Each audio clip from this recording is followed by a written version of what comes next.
உன் பிரச்சனை எதுவா இருந்தாலும் சரி, என்ன கண்ணீர் பாதை, என்ன நெருக்கம், என்ன துன்பம், வெளியே சொல்ல முடியாதபடி கவலைகள், அநேக காரியங்கள் உன் இருதயத்தில் என்ன பண்ணி கொண்டிருக்கும், உலுக்கி கொண்டு இருக்கலாம். என் தேவன் இன்னைக்கு சொல்கிறார், எல்லா பிரச்சனையிலிருந்து இன்னைக்கு நான் விடுதலை ஆக்க போகிறேன். விசுவாசிக்கிறாமேன்னு சொல்லுங்களேன். கரங்களை நெஞ்சில் வச்சு சொல்லுங்க, என் தேவன் என்னை விடுதலை ஆக்குகிற தேவனாக இருக்கிறார். அப்போ தேவன் சொல்கிறார், நீ கூப்பிடும் பொழுது உன் கூப்பிடுதலை நான் கேட்டு உன் விண்ணப்பத்திற்கு நான் செவி கொடுக்கிறேன். இன்னைக்கு வந்திருக்கிற அன்பு ஜனமே, நீங்கள் பாஸ்டர் சார்லஸையோ ஊழியக்காரமாவோ யாராவது எனக்கு ஜெபம் பண்ண மாட்டாங்கன்னு பார்க்காதீங்க. உன் சத்தத்தை என் தேவன் கேட்க ஆயத்தமாக இருக்கிறார். நீ இருந்த இடத்திலேயே தேவனை துதிக்கும் பொழுது தேவன் உனக்கு உண்டான எல்லாவற்றையும் அவர் தர வல்லவராக இருக்க. கரங்களை தட்டி நல்ல விசுவாசத்தோடு, தேவன் அநேக பனிஷ்மெண்ட் உன் மத்தியில் வைப்பதற்கு நீ ஒரு ஆளை என்ன பண்ண முடியும்? என்னதான் பனிஷ்மெண்ட் கொடுக்க முடியும்? ஒருத்தர் திட்டலாம், இல்லை ஒதுக்கி வைக்கலாம், ஒருத்தர் என்ன பண்ணலாம், அடிக்கலாம், இல்லை கொடுக்குறது இடத்துல இப்படிதான் உன் பனிஷ்மெண்ட். ஆனால் தேவன் பனிஷ்மெண்ட் அப்படி இல்லை. 7 தலைமுறை அது என்ன பண்ணும், நின்று அது வகை தீரும். விசுவாசிக்கிறாமேன்னு சொல்லுவேன். இன்னைக்கு வந்திருக்கிற என் அன்பு ஜனமே, இன்னைக்கு கர்த்தர் உங்களோடு பேசிக் கொண்டிருக்கிறார். அல்லேலூயா. இன்னைக்கு கர்த்தர் உங்களோடு பேசுகிற வார்த்தை துன்பத்திலிருந்து விடுதலையாக்குகிற தேவனா இருக்கிறார். அல்லேலூயா. அநேக துன்பத்தில் நம்ம இருப்போம், அநேக நெருக்கங்களில் நம்ம இருக்கலாம். தேவன் நம் துன்பத்தையும் நெருக்கங்களையும் மாற்றுகிற தேவனா இருக்கிறார். விசுவாசிக்கிறாமேன்னு சொல்லுவேமே. சொல்லுங்க, என் தேவனாகிய கர்த்தர் துன்பத்தை மாற்றுகிறவரா இருக்கிறார். எடுத்து படிங்க சங்கீதம் 34ஆம் அதிகாரம் 19ஆம் வசனத்தை. நீதிமானுக்கு வரும் துன்பங்கள் அநேகமாயிருக்கும், கர்த்தர் அவை எல்லாவற்றிலும் நின்று அவனை விடுவிப்பார். அல்லேலூயா. நீதிமான்களுக்கு அநேக துன்பங்கள் இருக்கும். இன்னைக்கு யார் நீதிமான்? யார் நீதிமான் சகோதரி? சொல்லுங்களேன், யார் நீதிமான்? சொல்லுங்க வாய்களை திறந்து. யாரா இருக்கும்? யார் இந்த பரிசுத்தவான்கள்? தேவன் யாரை சொல்லுகிறார்?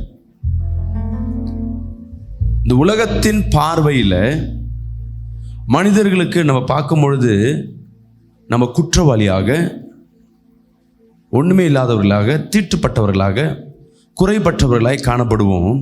என் தேவனாகிய கர்த்தருக்கு நாம் எப்படி காணப்படுவோமா? சொல்லுங்க, நீதிமான்களாக, பரிசுத்தவான்களாக. அல்லேலூயா. என் தேவனாகிய கர்த்தர் இந்த பூமியில் வந்து பிறந்ததுக்கு அவர் வந்த காரணம் என்ன? உன்னை நீதிமானாய் மாற்றும்படியாக. அப்போ நான் குற்றவாளி செய்கிறேன், குற்றம் செய்கிறதுக்கு என்னதான் அர்த்தம்? நீ குற்றம் செய்வதற்கு தான் என் தேவன் வந்தது, உன்னை விடுதலையாக்க. உன்னை விடுதலையாக்கிட்டார் என்ற அடையாளம் என்னன்னா, கர்த்தர் உன் பாவத்தை சிலுவையில் சுமந்துட்டார். அல்லேலூயா. விசுவாசிக்கிறாமேன்னு சொல்லுவோமே. தன் பாடுகளை, அதாவது உங்களுடைய பாடுகளை அவர் சுமந்தார். ராமேன் சொல்லுவோமே. மீண்டும் இந்த வசனத்தை படிங்க. நீதிமானுக்கு வரும் துன்பங்கள் அநேகமாயிருக்கும், நீதிமான்களுக்கு வரும் துன்பங்கள் அநேகமாயிருக்கும், கர்த்தர் அவைகள் எல்லாவற்றிலும் நின்று அவனை விடுவிப்பார். கர்த்தர் எல்லாவற்றிலும் நின்று அவர்களை விடுவிப்பார். பாருங்க என் அன்பு சகோதரி சகோதரியே, கர்த்தர் சொல்லுகிற எல்லாவற்றிலும் இருந்து நான் உன்னை விடுதலை ஆக்க போறேன். என்னென்ன பிரச்சனை இருக்கோ A to Z சொல்லுவாங்க. A to Z. அல்லேலூயா.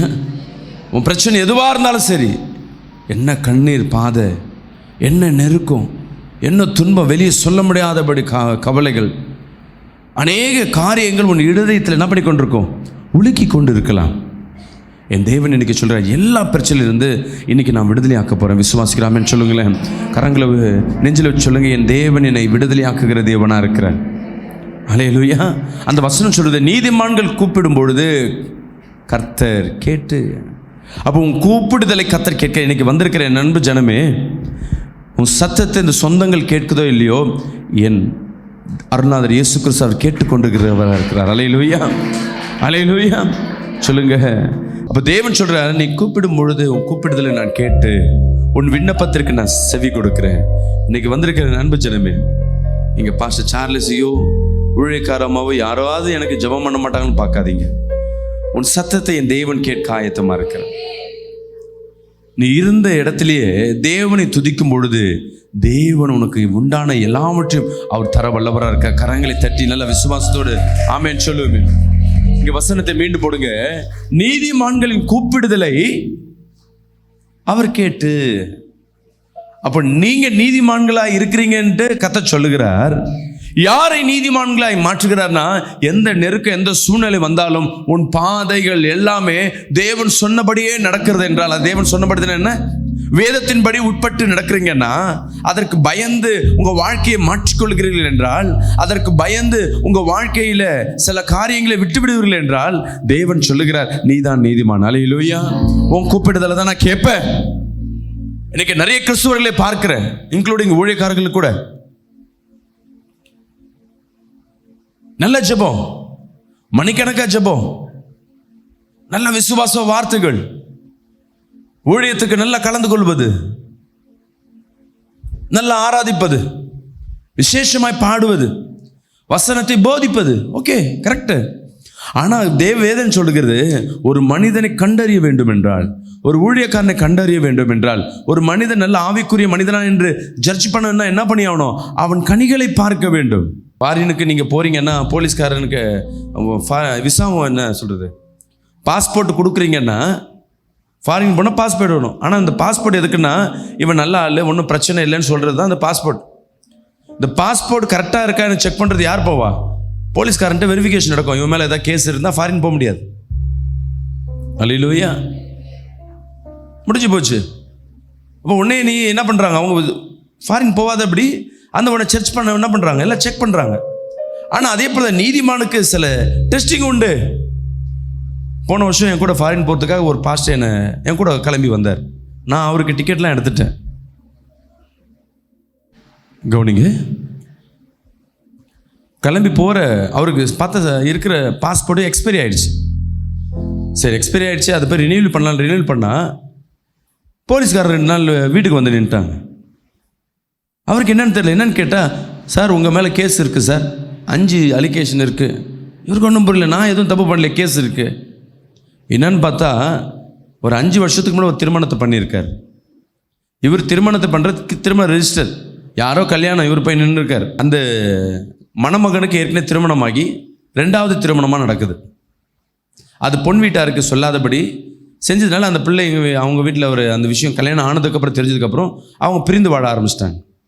இதுக்கு காரணம் மாப்பிள்ளை வீட்டுக்காரும் கல்யாணத்தை நடத்தினவரும் வந்து விசிட்டரும் வந்துட எல்லாருமே கேஸ் போட்டாங்க. பாஸ்டர் இந்த மாதிரி நடந்துச்சு பாஸ்டர், அவங்க வீட்டில் கேட்டால் கேஸ் போட்டு யாரும் ஆளை காணோம், இந்த கேஸ் பாட்டு நடந்துன்னு இருக்கு, நான் மாட்டின்னு இருக்கேன் பாஸ்டர். சர்ச் பண்ணுறாங்க. இன்னைக்கு உன்னை நீதிமானா நீ மாற்றுவதற்கு கர்த்தர் உன்னை என்ன பண்ணி கொண்டிருக்காரு, உன்னை மாற்றி கொண்டிருக்கிற, உன்னை செக் பண்ணல. தெரிஞ்சுக்குங்க, தேவன் உன்னை செக் பண்ணல, ஆனால் தேவன் உன்னை மாற்ற. ஏன்னா உன்னை பற்றி அவருக்கு எல்லாரும் தெரியும். பரிசுத்தமாகறவன் இன்னும் பரிசுத்தமாகட்டும். அல்லேலூயா. பரிசுத்தமாகறவன் இன்னும் பரிசுத்தமாகட்டும். ஆனால் நாமளே நிதானித்துக் கொள்ள வேண்டும். எந்த சூழ்நிலை வந்தாலும், எந்த நெருக்கம் வந்தாலும், உன் வாழ்க்கை, உன் பாதை, உன் பேச்சு இதெல்லாம் சத்தியத்துக்கு உட்பட்டதாக இருக்கணும். விசுவாசிக்கலாமேன்னு சொல்லுவேன். அல்லேலூயா. நிறைய கிறிஸ்துவர்கள் இன்னைக்கு எல்லா காரியங்களும் இருக்க, தனக்கு ஒரு பிரச்சனை, தன் பிள்ளைகளுக்கு ஒரு பிரச்சனை, தனக்கு ஒரு காரியம் என்ன, உடனே ஒரு பொய் சொல்றாங்க.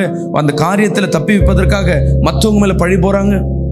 நிறைய காரியம் நடக்கும் உங்க வாழ்க்கையில். நம்ம மற்றவங்க மேலே பழி போடுவோம், மற்றவங்களை குற்றவாளி என்று நம்ம என்ன பண்ணுவோம், ஜட்ஜ்மெண்ட் பண்ணுவோம். அதுதான் பெரிய காரியம். உங்க வாழ்க்கையில அநேக தீங்கு வருவதற்கு தேவன் இடம் கொடுக்கிறாருன்னா அதுக்கு மெயின் காரியம் என்ன பார்த்தீங்கன்னா, மற்றவர்களை குற்றவாளி என்று நம்ம என்ன பண்றோம், ஜட்ஜ்மெண்ட் கொடுப்போம். தேவன் சொல்ற நீ நீதிமான் தான். யாருக்கு? தேவனுக்கு. இன்னொரு மனிதனுக்கு நீ நீதிமான் அல்ல.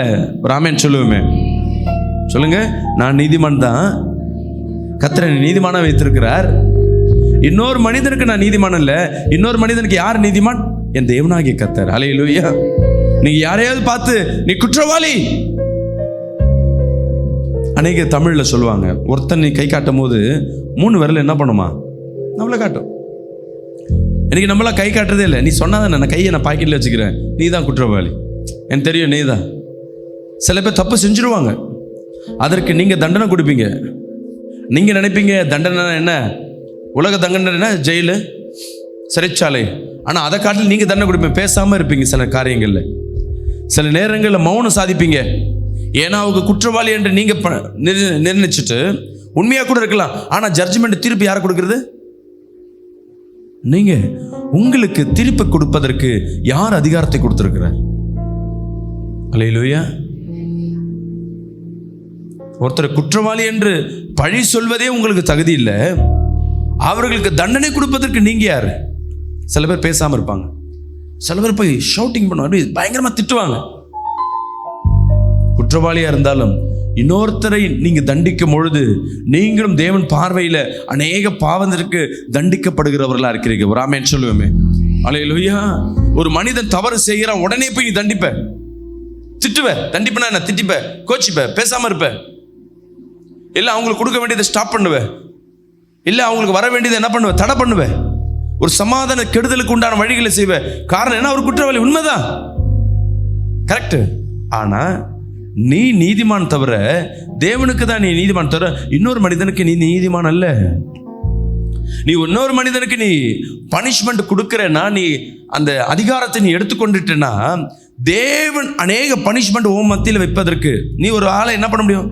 என்னதான் பனிஷ்மெண்ட் கொடுக்க முடியும்? ஒருத்தர் திட்டலாம், இல்லை ஒதுக்கி வைக்கலாம், ஒருத்தர் என்ன பண்ணலாம்? அடிக்கலாம், இல்லை கொடுக்குறத இடத்துல இப்படி தான் உன் பனிஷ்மெண்ட்.